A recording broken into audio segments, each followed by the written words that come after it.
2015 Hyundai Santa Fe Sport 2.4 liter. This is a base front wheel drive. The issue was serpentine belt. Actually, the issue was the pulley that was here had a break in it and it split the belt in half. So I had to take it off. But what I'm discovering is, well, this motor had a recall, and I recently had the recall taken care of. They end up having to replace the motor engine block. So in them doing so, you would have thought nothing else would have went wrong for a while. I've only had it back from that for about 3 weeks now.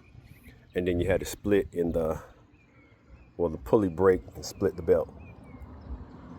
So this engine, the design here is a seven pulley design. And the biggest issue that I had was when I went back with the belt that was up there, it would not fit. No matter how I could max the tensioner belt out, it would not fit. So I ended up having to took the belt that was on it I took it to Advanced Auto, but you can take it to any auto store. Don't worry about the number on it, get it measured.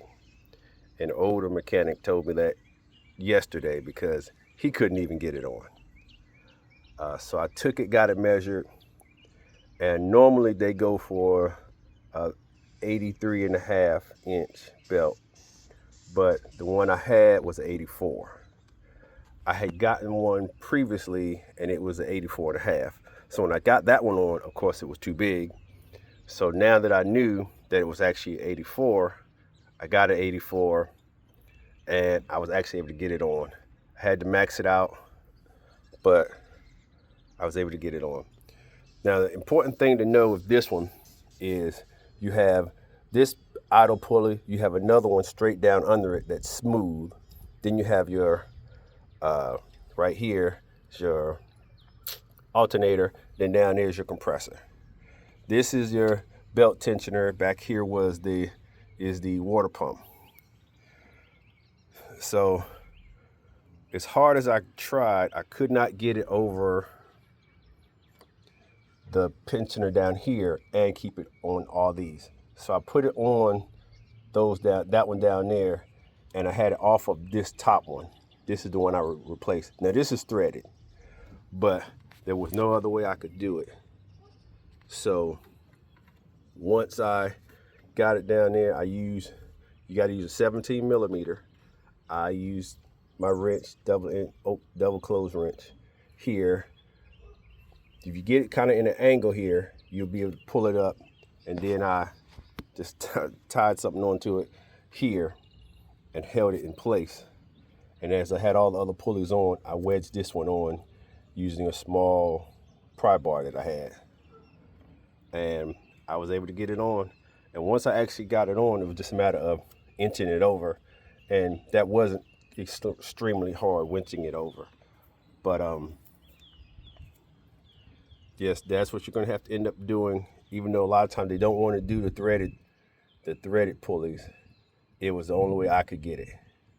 So I did what I had to do to get it on. And in such a tight space, you're going to have to do what you're going to have to do. 17 millimeter wrench to get your belt tensioner to loosen. And just remember, don't worry so much about what the numbers for the belt is supposed to be. Take the belt that you have that came off it. If it didn't break, mine split. So because it split like right down the middle, I was able to, when I got it off, I was able to still had the numbers on it to take it and have it looked at. But if you get the one that came on it, it may not fit. If it doesn't fit, go in this high. Like I said, it's supposed to be 83.5 inch belt, but you may have to go 84. Even though it may have stretched, that may be what you end up having to do anyway. So if that's what you have to do, that's what you have to do. And I hope this one helps somebody.